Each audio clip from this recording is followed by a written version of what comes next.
let's talk about the lactate threshold. What is it? Can we improve it? What is this zone 3 all about? Is it junk? Should we avoid it, like some say? Or does it matter? We're going to break it all down, including the science. We're going to look at lactate curves, but don't worry, we're going to pull out of that and look at the training to improve the lactate threshold as well in when it matters. So I want to start with breaking down some of the science. Okay, so first off, lactate gets a really bad rap, and that's mainly because of some mistakes throughout history. You look way back in the day, looking at animals, they realized that lactate increased because it was one of the few things that they could measure at the same time as, we'll call it, fatigue. And from there, lactate got this bad rap, this bad name, where we thought, oh my gosh, lactic acid is increasing, this causes fatigue, this causes us to tire, it is the enemy. More recent work, as we've going to uncover, actually it's not even recent anymore, it's literally been the past 40 years, led by people like George Brooks, has shown that lactate is a fuel, it is not the enemy, and it does not cause fatigue. But why do we measure it? First off, it's because it's easy to. Relatively, you take a blood prick of your finger and you can use a portable lactate monitoring device and get a relatively decent appraisal of what the lactate level is. So it's easy to measure. And second of all, it correlates or appears at about the same rate, at about the same time as fatigue, or as things like hydrogen ions, acidosis, other things that cause or contribute to fatigue.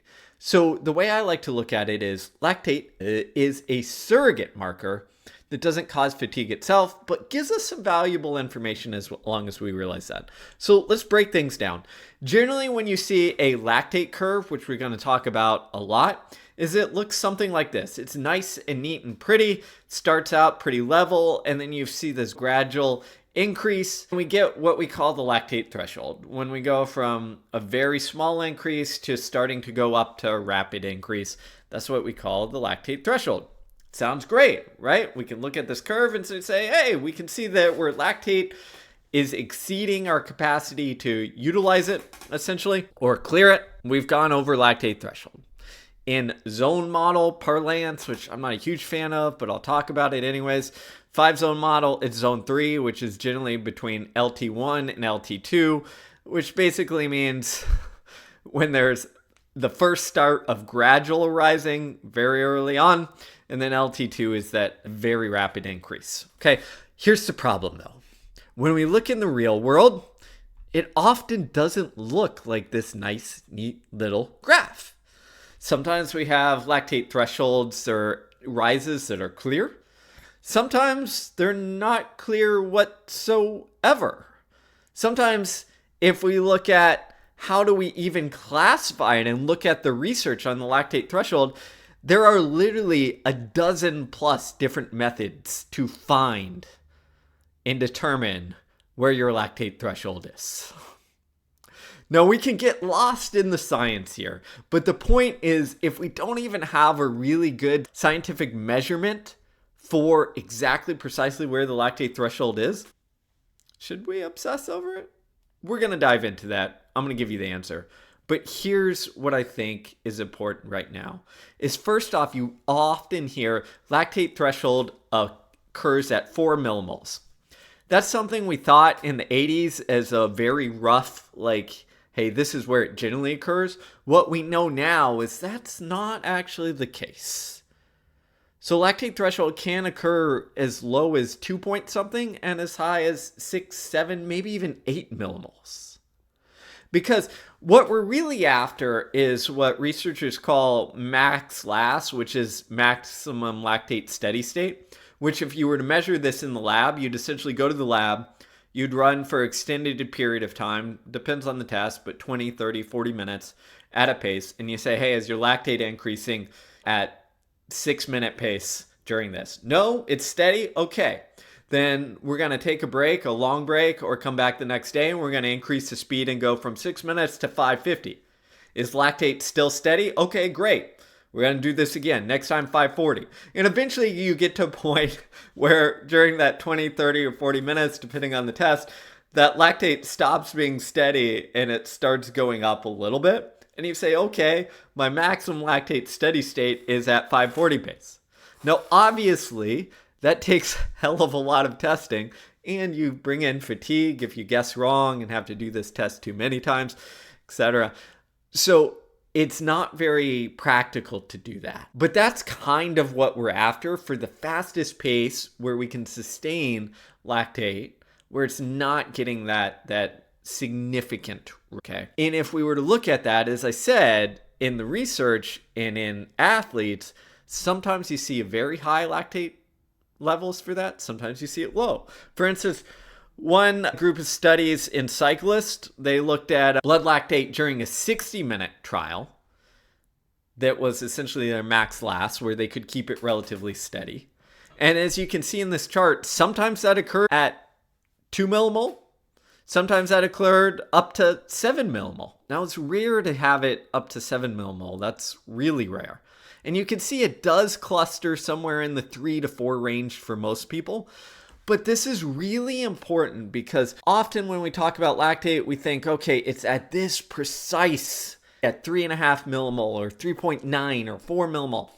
Most of it's bullshit, let's just be honest, because it varies so much at the individual level.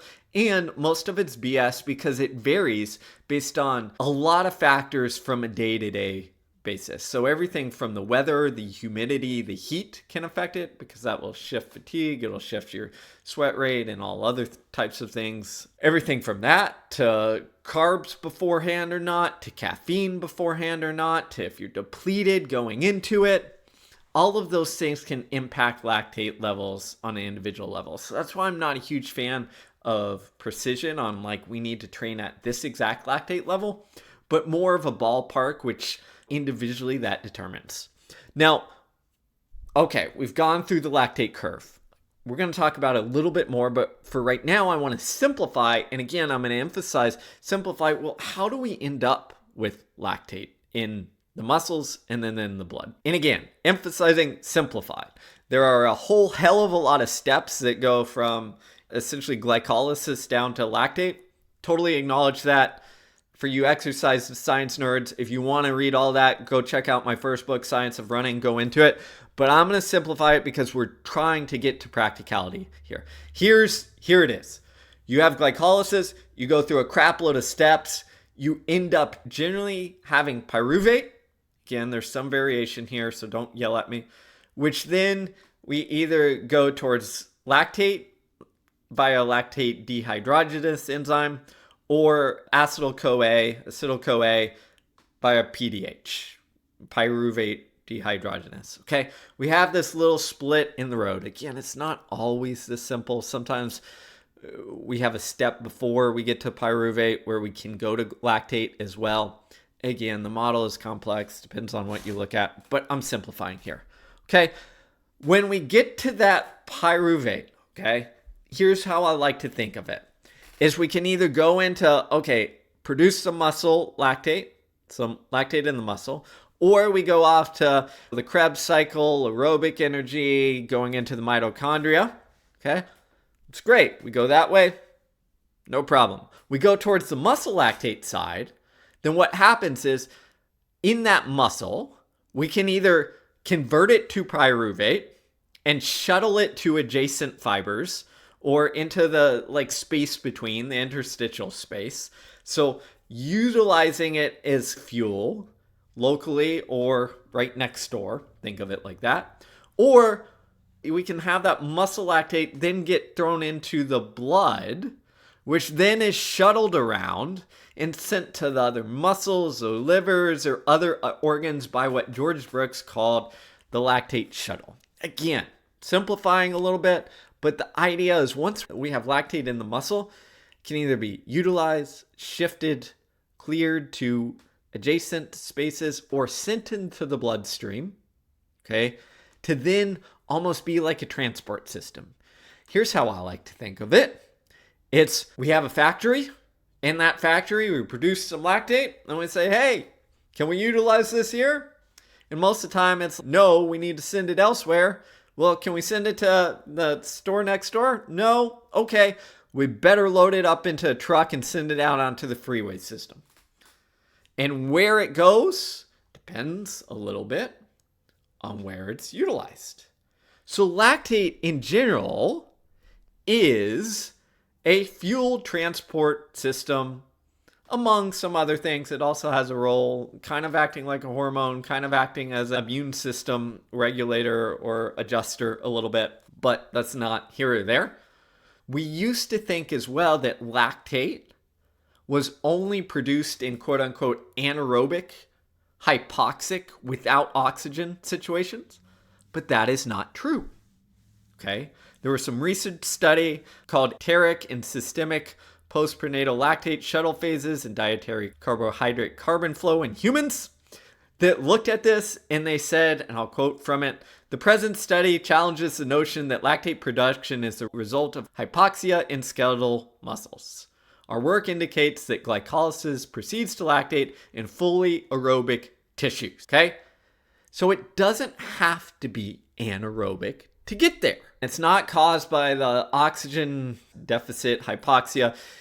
Modern research basically shows that it's a combination of a couple things. Faster rate of glycolysis, meaning we're going through glycolysis faster.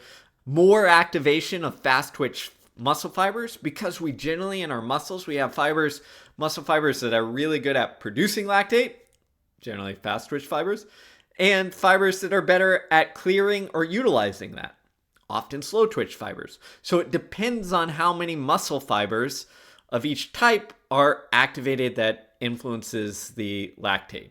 The other thing that influences lactate production, accumulation, all that stuff is if our glycolysis is occurring at a faster rate than we can essentially utilize it. So the way I like to think of it is we have this balancing act between production and clearance or utilization or transport. And that balance is reflected in our blood lactate levels. And that's why we see that nice rise as we increase intensities, because glycolysis is taking up more of the load in energy production, and we're recruiting more fast twitch fibers, which means we've got more producers, less consumers, and we're stuck accumulating things.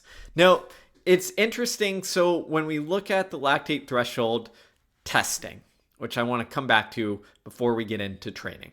So lactate threshold testing, traditionally we just do a standard test, meaning you do 5 by 5 minutes, with each 5 minutes getting a little bit faster, short rest in between. We measure lactate after every one, and we see that nice curve, right?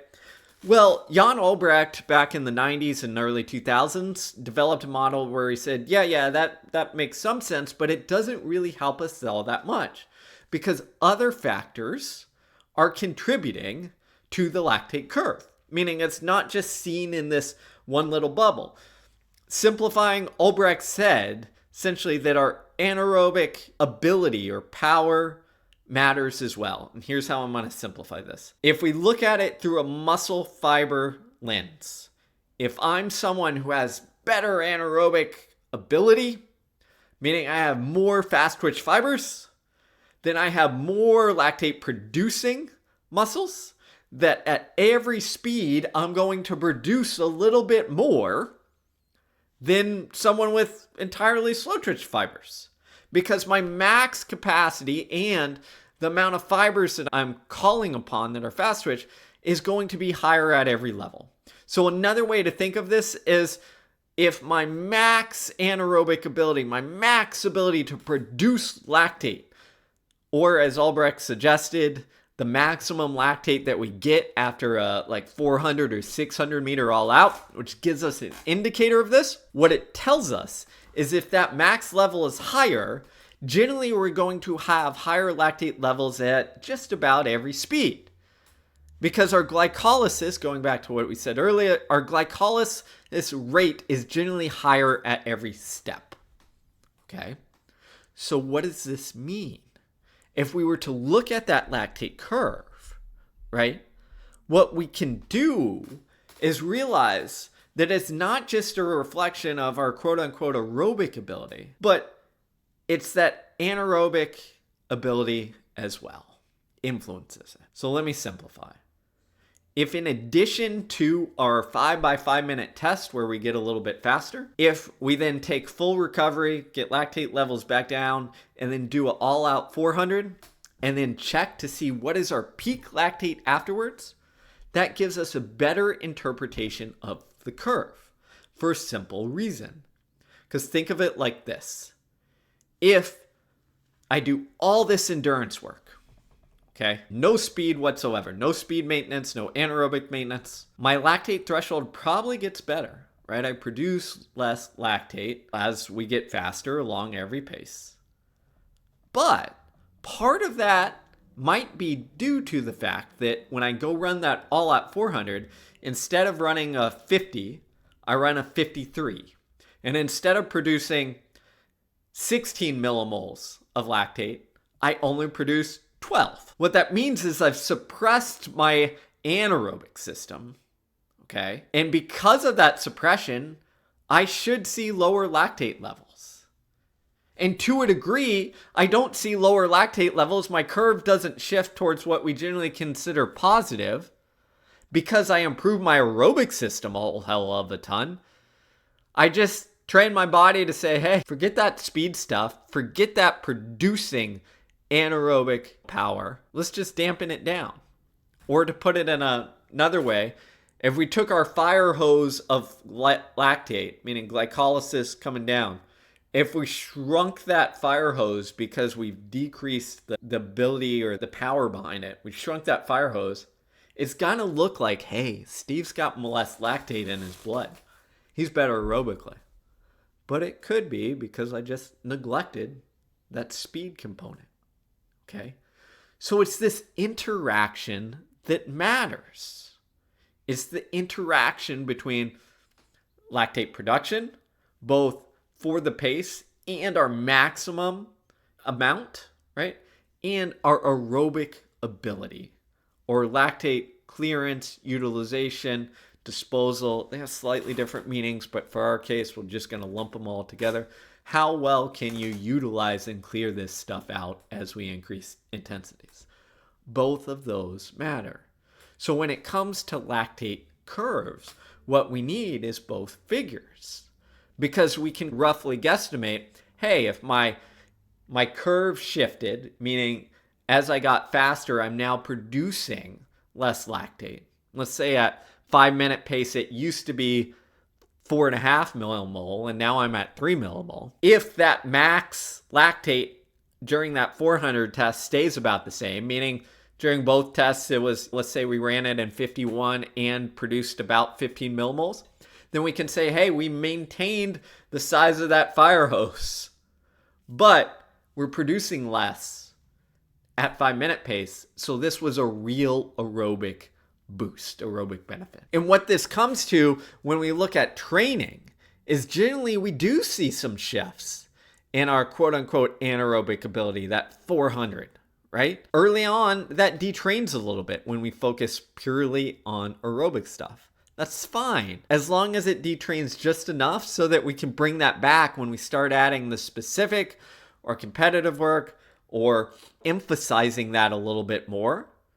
Well, we're maintaining that aerobic side. It's just the balance, okay? So hopefully this makes sense. Let's get into, okay, great, Steve. You just threw a bunch of science at me. Training. Okay. So here's how I like to look at improving the lactate threshold. You can either push or pull it up, okay? Generally, we traditionally pull it up, meaning we work right below it or a little bit below it, and we say, hey, body, we're working at a high rate, improve it. And in fact, there was some recent research that found that the maximum clearance rate in trained, I think it was cyclists, occurred not right at lactate threshold, but a little bit below threshold. This is why you see athletes or elite athletes like Marius Bakken or Jakob Ingebrigtsen and the Ingebrigtsens emphasize often not training right at that lactate threshold because it's really hard, A, to find, but B, because our clearance rates are generally higher a little bit lower. Not a ton, right? So if your lactate threshold occurs at 4 millimoles, maybe it occurs between 3 and 3.5. Again, rough estimates. Or another way to think of it is maybe 5 to 10 seconds per mile slower, depending on the athlete. Fitter athlete, shorter gap, not as fit, bigger gap. But that is often why they train at that pace. So let's look at pushing the curve up. So first off, before we get into this zone 3 lactate threshold, you got to set the stage. So a lot of the lactate clearance ability depends on mitochondria transporters, a whole slew. Think of it as building the freeways and then the capacity to offload from the trucks, building bigger trucks, offloading from the trucks and transporting it in and then utilizing it in different muscles. So what sets the stage? Lots of easy training. I've talked about it a ton. Easy, zone 1, zone 2, it doesn't matter too much. Just lots of easy. Eventually, you want to transition that from easy to adding in some what we'd call steady or moderate to marathon pace work. So in zone parlance, high zone 2 into the low zone 3. Why? It just challenges clearance a little bit differently, and it activates more of those intermediate or mixed fibers that we often don't train too much when we go easy. So it activates them, gets them used to training, and then also increases their capacity for utilizing. Go to what I'd call level 1, which is just threshold runs that are a little bit below threshold. And the goal here is to gradually increase the time spent at around this pace, which again could be from 5 to 15 seconds per mile slower than lactate threshold, give or take. And the goal is to very gradually increase. So generally for novices, it's starting at around 10 minutes at this pace or effort, and then increasing to 20 or 15, 20, 25 minutes. For more advanced runners, you're looking at increasing to 30, 35 minutes, maybe even a little bit longer. You can do this in a variety of ways. Generally, when we used to do just straight threshold runs, meaning run 30 minutes at threshold, ride the line. It's a little riskier because you have to find that line and ride it. It's a little safer to do what I'd call just split threshold runs, which is just split it up. In actuality, I like telling athletes, hey, we're going to spend 30 minutes at a little bit slower than threshold today. Split it up however you want. When you start feeling like you're going over the edge, take a short break. The key here is a short break because it maintains the aerobic system and doesn't let anaerobic recover as much, so we can stay on that threshold. You can also do things like cruise intervals or medium length repeats, K repeats with really short rests. You could even also do it 400 meter repeats with really short rests. But the key is around that thing. The next step, level 2 of this, is what I call threshold runs with something extra, meaning where you're dipping into a little bit of throwing stuff into the system. Okay, what do I mean by this? Instead of running your threshold runs on the track or on a flat trail, you add some hills, which will naturally spike lactate just a little bit. And then you come back down and get used to utilizing this. You could also throw in some light surges in the middle of a threshold run. Again, the idea is very gradually get used to throw something in it, not for a very long. Again, not huge hills, not straight uphill for a long time, but throwing a little bit of lactate, more production in there, and then coming back underneath it. Okay, so that's the second level. The third level is we're starting to get to where we're pulling the curve up. Okay. Third level is runs or intervals that are slightly faster than threshold. So you're looking at mile repeats at 5 to 10 seconds faster. Again, still with relatively short rest. You're looking at 2K repeats. You're looking at maybe shorter intervals with short rest that are faster than threshold. 400s at 15K pace. 800s at 15K pace, maybe even some 400s at 10K pace with 20, 30 seconds rest, maybe longer between sets, but you're looking at just faster. So you're activating a little bit more fast twitch fibers, but because of the short recovery and the shorter rep length, we're still staying largely aerobic in some sort of balance of gradual accumulation, but we're still pressing that clearance and utilization and lactate shuttle. The last part that I think is pulling the curve up is what I'd call alternations, or Canova would call alternations, or flux training, which essentially here is you're going to alternate just faster than threshold, maybe at 15K pace or 10K pace, or for those who don't like distances, a pace you could sustain for 45, 50 minutes down to maybe 30 minutes. And you're doing it where you're going 800 on and then 800 off, or 600 on, 1,000 off, or 400 on, 400 off. You get to modulate the thing. But the key here is on these alternations, the off isn't jogging or walking. It's still keeping it relatively steady because you're trying to push. Think of it like this. You produce a little bit more, you go over that lactate threshold, you spike lactate for that 800 on, and then during the off, you want basically the highest aerobic ability you can sustain while sustaining the workout. So maybe around marathon pace or that steady effort, or maybe slightly faster. And what you're doing is you're teaching or training your slow twitch fibers to then be able to deal with and then take up and clear some of that work. So here, again, increasing the volume slightly. You might start with 3 miles of alternating 400 on, off at 15K pace and marathon pace. You might lengthen that out where we go 400 on, off to then 600 on, maybe 600 off, 800 on, 800 off, or any variation of that, right? And then we're increasing the volume too. So we might start with 3 miles worth of work, then 3.5, 4, get up to 5, 6 miles worth of work for most people who are experienced runners, and you're in a good spot. Okay? That's how you train. That's it. Okay? I've thrown a lot at you. The last thing I'm going to throw at you is identifying the lactate threshold without using blood lactate. Here, I think it's really important to teach the feeling. Okay, some people love heart rate. I'm not a big heart rate guy. Sue me. I live in Houston, Texas, where it becomes useless in the humidity. So I like to teach the feeling of what it feels like in watching athletes when you're under control, you're working hard, but you're under control. You can say a few short sentences. So my go-to, and I tested this with lactate, is I could say, I feel good, I feel great, I want to communicate. And basically during communicate, I should start to have this sensation of, oh, I should have another breath, take another breath here. If it's occurring earlier, I'm too fast. Now, there's going to be some variation in that, but that's what I like to look at. You can also use a pace, right? A pace or effort that you could sustain for about an hour at the elite level. About a half marathon is generally where our lactate threshold occurs. And then the last thing I look at is the splits during the workout. So if you're doing 6 by mile at, just below lactate threshold with a minute rest, if I start seeing the pace dip or the effort increase a ton during rep 5 and 6 to maintain threshold or just below threshold, I know I'm in trouble. I know I went a little bit too fast. So it's about finding that line to ride. And again, sometimes you're going to want to be really close to it. Often you're going to want to be just far enough away from it where you feel pretty good about it. Where does lactate threshold training fall? Well, it depends on the race that you're doing.